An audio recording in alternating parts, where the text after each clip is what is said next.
Everyone, this is Alyssa Nastasi, the Assistant Director in the Career Center, and I will let our guests introduce themselves today.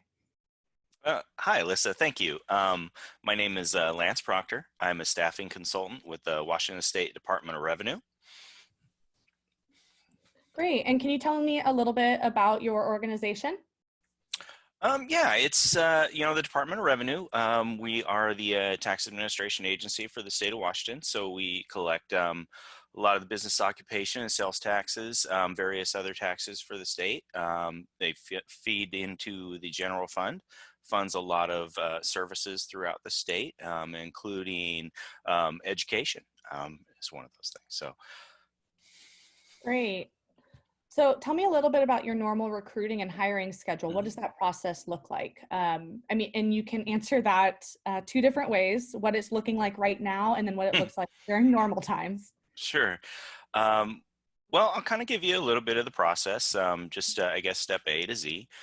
Initially, we post all of our jobs to careers.wa.gov. You'll find that all state agencies post all of their job announcements on that website. It's an online application system that allows us to administer the process.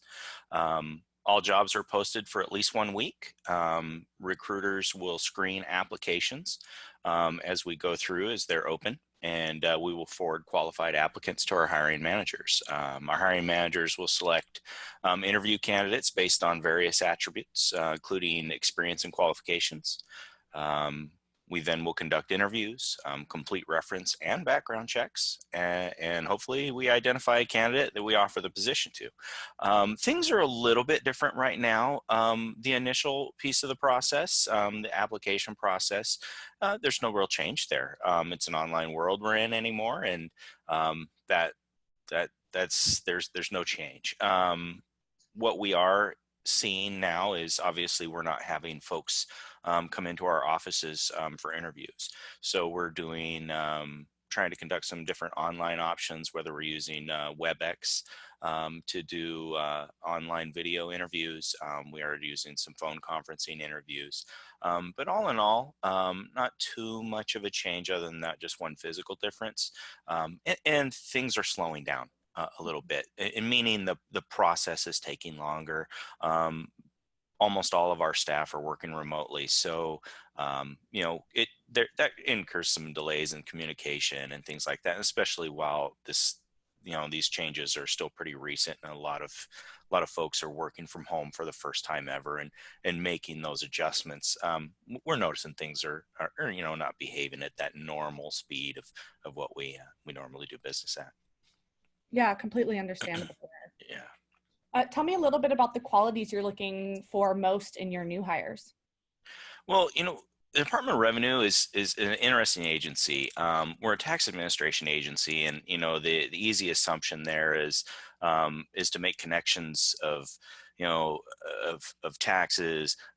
So you think accounting and very people who are really strong with that analytics and of in business.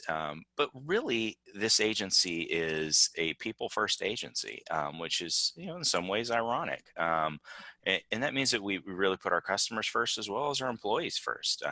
That's exhibited right now, the way that we very quickly responded to, things changing in the world right now, and taking care of our people and doing everything we could to get them working from home and safe as fast as possible.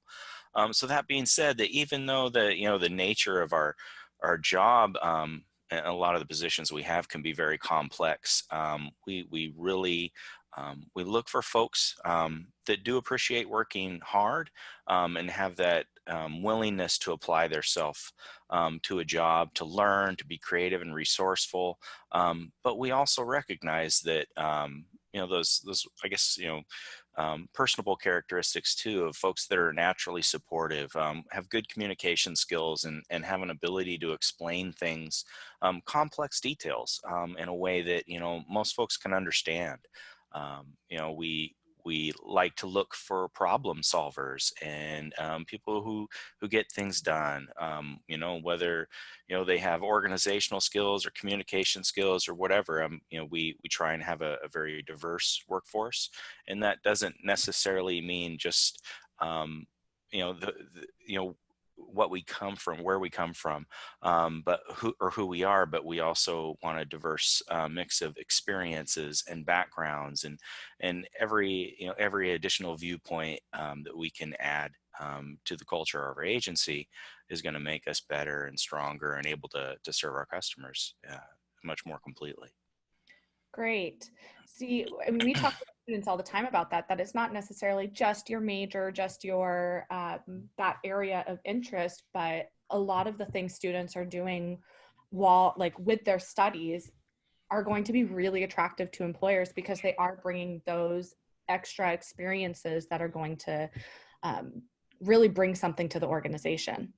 It's true. I mean, we're sometimes you'll hear things, through hiring processes or just, with talent outreach, and you hear the term looking for a fit, Mm-hmm. and that matters. But really, what we mean by that is more how that new potential employee is going to complement us rather than match with the next person that we already have on the team. You know what I'm saying? Exactly. Yes, Yeah. absolutely. Whenever I'm working with students, we are teaching them to, during that interview process and through even the application process with their materials, to really emphasize that fit and how that will work, which actually leads me into the next question on what are you looking for in those application materials, resumes, cover letters, all of that. What's standing out to you? Perfect. I'm glad you asked. We always request a cover letter. Okay, good. Um, we don't often request resumes with our applications, and mainly that's because of the NeoGov online application system, which you're going to use when you apply to our jobs through careers.wa.gov. It is a very comprehensive system, and when you generate an applicant profile in that system, it mirrors all the details that you would include in a resume. And because of that, we don't kind of ask for that redundant information. With some of our positions, we will ask for a resume, in particular, just to see how an applicant might organize information, and kind of how they would choose to display that, really. And Mhm. that can be sometimes important for jobs that maybe, we could glean a little insight in somebody's abilities there, whether it's how their writing skills or just their formatting ability and such. Some of our auditor positions and some of our management analyst positions, those are little keys of where we can create an even bigger picture of the candidate. But what we do is we expect our we like it to have these cover letters because we expect our applicants to illustrate how they meet the qualifications for our jobs, and how their education experience and natural talents are going to allow them to be successful in the role we're looking to fill. We really want to see what makes you unique. I always recommend to folks that I speak with directly, create your cover letter and write it in an active voice. Tell me how you're going to be successful in our job. We always give the details of what our jobs do. When we post an announcement, we try and identify a little bit about the environment that position will be working in, whether it's the team or the division or some of the work that they're doing. We will try and identify the objective of the job and the duties of the job, and of course, we share what the qualifications are of the job. So it's really great for each applicant to, when they apply for our jobs, to customize their materials, whether it's a cover letter, a resume, so on and so forth, to direct those materials to the specific job they're applying for, rather than some of the generic resumes and cover letters that we typically have. With some of our jobs, we will request specific documentation. Again, it depends on the type of work that we're doing.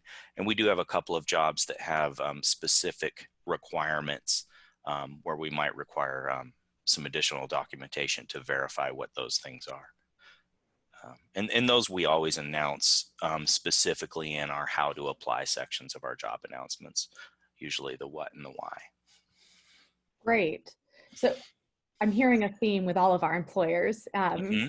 and which makes me happy because it's already what we're talking to our students about and teaching them, of Cool. making sure that those materials are specific to the job. A generic resume and cover letter does not cut it anymore with No. how many applicants there are for specific jobs. So Yeah. I love hearing that. And that's exactly it, Alyssa, is, you're in a competitive process. And so you need to identify what's going to make you unique and what's going to make you stand out. Again, how you're going to complement that new team, what Mhm. new talent, skill, ability, insight you're going to bring to the table. It's incredibly important. Yeah, absolutely. And you kind of started touching on this, Mhm. but are you looking for someone with special credentials or practical experience? Yeah, definitely. With some of our jobs, you'll see a variety of qualifications that we require for our different positions. We have positions of all different levels of responsibility and skill, from entry level to executive management. So of course, different qualifications are going to vary. But we typically, especially through colleges, we tend to recruit a few specific set of positions that are we find that are really attractive to recent graduates. Those being our excise tax examiner positions and our revenue auditor positions. And those are jobs that actually they don't necessarily require a special credential. Um, you can specific experience in their areas of business can qualify, but the trick with those things, those two jobs, is they actually have an accounting requirement with them. So you can qualify for those jobs with a degree and or experience, but we also require a certain number of accounting credits be completed to meet the qualifications for those jobs. For our excise tax examiners, it's basically 12 semester or 18 quarter hours of accounting credits. So it usually works out to about 4 classes. And Mhm. then our revenue auditors require 24 semester or 36 quarter hours. So obviously, many more classes are required for that job. But yeah, those are the two positions that tend to have a specific requirement. Sometimes we will have IT positions where we do look for certifications or specific skill sets in a certain area, just depending on the job. Great. Well, what open positions do you anticipate having this year? Jobs, internships, opportunities like that? Well, we are honestly we're opening jobs every week. I think your students again will be particularly interested in our excise tax examiner 2 and training position. We are actually going to be opening that up in about a week and a half. It is scheduled to open up, I believe, on April 6th and be open until April 30th. And that is it's a I think probably one of the best opportunities, especially when you think of it as an entry level opportunity that we have to offer. Mhm. It's an incredible position. It's like I said, it's we call it an excise tax examiner, and it has an accounting requirement with it, but it's such a varied position. You have the opportunity to work directly with taxpayers. You help reconcile their accounts. You will conduct desk audits, so it has a bit of an audit, more of the accounting side function to it there. You work directly with system analysts to improve the tax administration system. There's so many different things, and the reason why this job is so appealing to college graduates is there isn't an experience requirement to qualify. So you can qualify with a business administration degree, accounting degree, finance degree, things like that, provided that you have the 12 semester or 18 quarter hours of accounting. Um, if you're hired into the position, you actually go into a training program that lasts about 6 to 9 months. And this is why we find a lot of recent graduates really like this, because it's a great transition from going from the classroom to this type of work. about 30% of the time you are working in a classroom with your peers. We tend to hire anywhere from 10 to 20 people at the same time. So you get to learn together, and taxes are complicated. So it's nice to have that support circle. So about 30% of the time you work in a classroom, about 30% of the time you work directly with leads and supervisors, and then 30% of the time you get to kind of do the work on your own. So it's a really nice mix of different viewpoints and different levels of support. And you get to basically learn on the job. So it's, it's 6 to 9 months of paid training. And then once you complete the training program, you immediately promote to the next level in the excise tax examiner series. You'll notice we call it an excise tax examiner 2 in training, and we hire those folks as excise tax examiner 1s. Once they complete the training, they become a 2. So it's a great opportunity. You have paid training and then a built-in promotion in less than a year.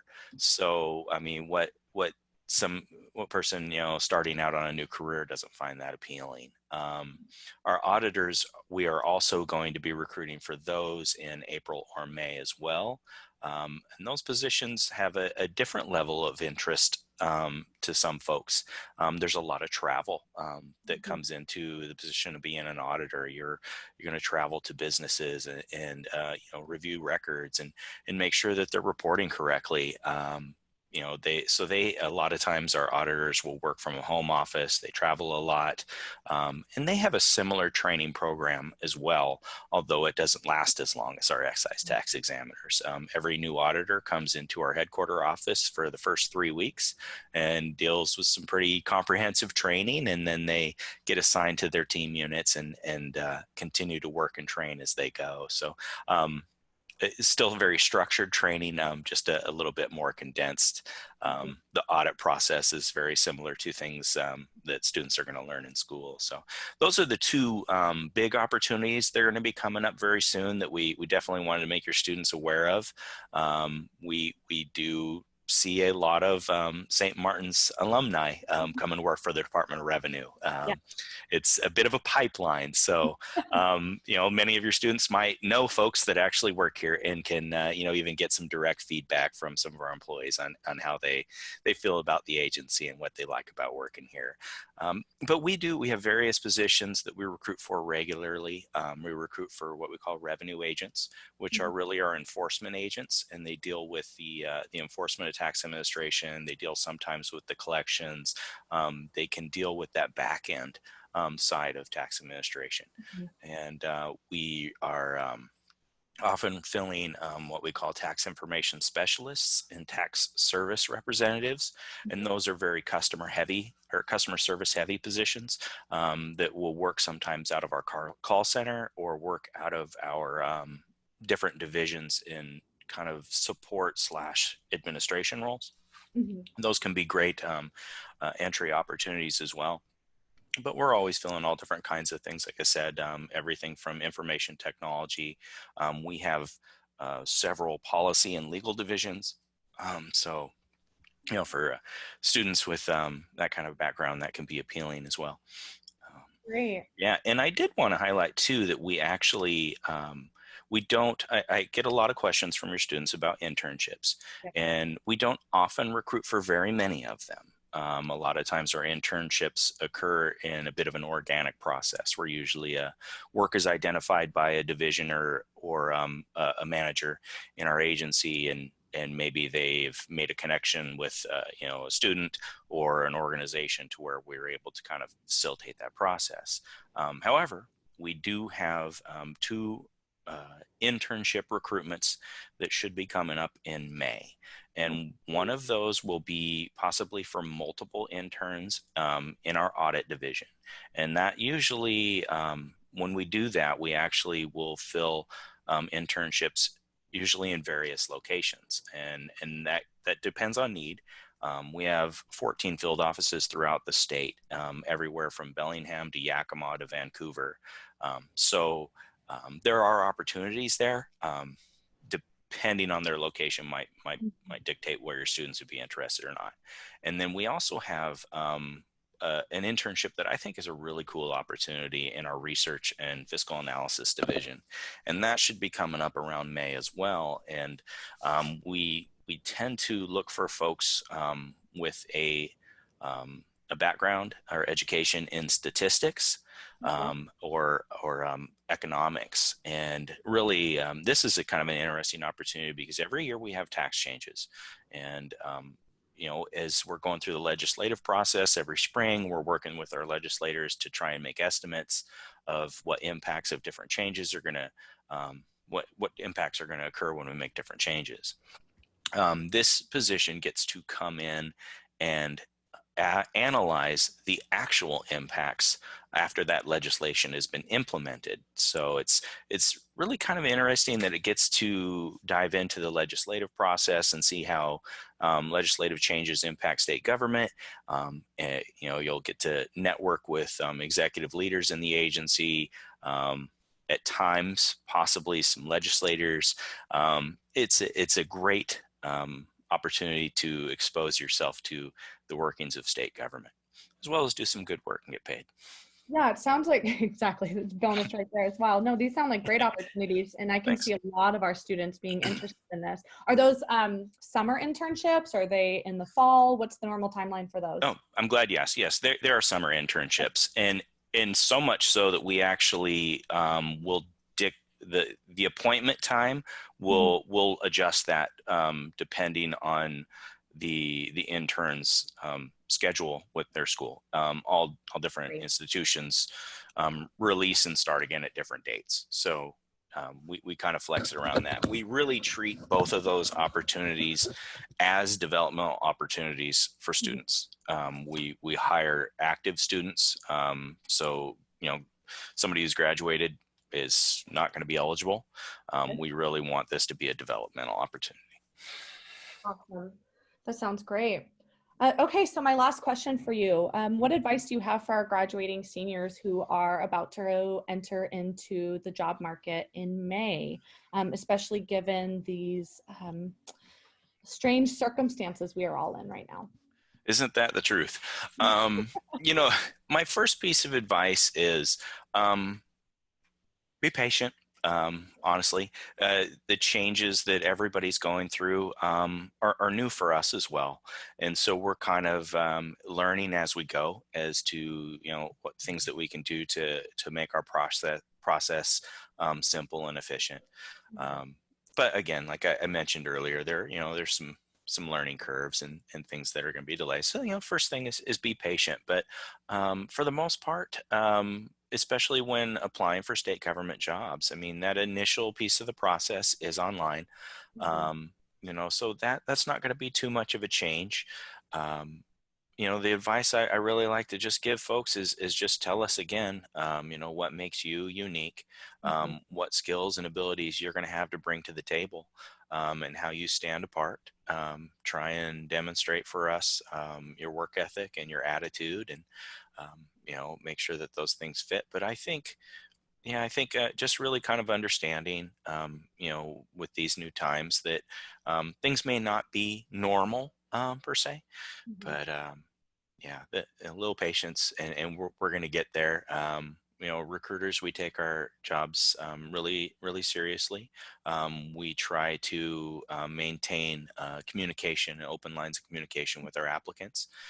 So, never hesitate to ask questions and things like that. If I could give some personal advice to a job seeker, some things that they could do if they are applying for state positions is, like I was kind of mentioning earlier, is we tell you that kind of need to know information about our jobs in our announcements. So focus on those things, and see how much you match up and see how much that job resonates with you. And if it sounds like a good fit, try and highlight those things that we're looking for and where you match up in that regard. But also, just oh goodness, I think I kind of lost my train of thought there a little bit. Okay. Talking about a lot of information here. Um, But the one thing else I wanted to ask you, or let folks know as well, is in every job announcement for state government, there, like I said, there is a structure, and at the bottom of that announcement, there's always a contact number and a contact email. And what that is that's how you can contact the recruiter. The recruiter is going to be your first point of contact through your application process, and that's kind of the way that this looking for work happens now. Mhm. It's not necessarily a face-to-face first impression. So your first impression is your application. So just be sure to illustrate that you meet the qualifications. Be sure to illustrate that you can be successful, in functioning in the duties that we were talking about and things like that. And then use that number Mhm. to reach out to recruiters. You can get input on the position. You can ask for something we call a position description, which Mhm. is a very comprehensive document that really identifies all the details of the job, and that can give you a little extra insight into what we're looking for. As recruiters, we build our job announcements off of a position description. We're actually required to include certain pieces of information there. So requesting that position description gives you a little bit of a look into the real structure in how a job is developed and written. And then it kind of it can give an applicant some insight into the language that we use, the way that we talk about our positions, which if they get an interview may benefit them in Yeah. that step of the process. And, it can help you connect and engage those interviewers a little bit better if you understand the position more comprehensively. We love it when we can tell an applicant has done their research, and Yep. we can always tell. So, Yep. I say that to students all the time as well, always doing your yes, research.